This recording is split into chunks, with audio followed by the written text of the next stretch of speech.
Kremlin attacks Trump's new national security strategy as imperialist. The Kremlin has lambasted U.S. President Donald Trump's new national security strategy as imperial, but lauded the U.S. for willing to cooperate with Russia in areas of common interest. The strategy, published on Monday, is harsher on Russia than Mr. Trump has been in public comments. It accuses Russia of using subversive measures to weaken America's credibility and European governments. Dmitry Peskov, a spokesman for Russian President Vladimir Putin, said the mentions of Russia struck Moscow as imperial and showed an aversion to a multipolar world. Mr. Peskov, however, said Moscow was encouraged by calls to cooperate with Russia in areas that could be beneficial for the U.S. Mr. Putin and Mr. Trump talked on the phone twice last week. Chinese government also criticized Mr. Trump's decision to label Beijing a strategic rival and called on Washington to abandon a Cold War mentality and accept China's rise.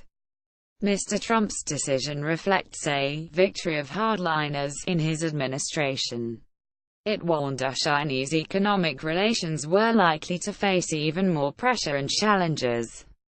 Foreign Ministry spokeswoman Hua Chunying said, "We urge the U.S. to stop deliberately distorting China's strategic intentions and abandon a Cold War mentality. Otherwise it will injure others and damage itself." Mr. Trump's report hit a series of sore spots for Beijing. It affirmed ties with Taiwan, the self-ruled island the mainland government claims as its territory, and pledged to re-energize our alliances with Southeast Asian governments. The U.S. and China share one of the world's biggest trading relationships and cooperate in areas from clean energy to public health.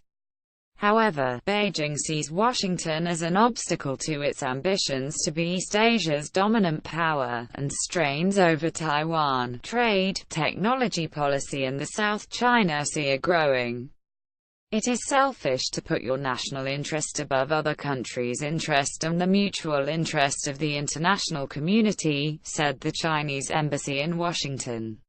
U.S. officials are uneasy about Beijing's rising military spending, already the second highest behind Washington.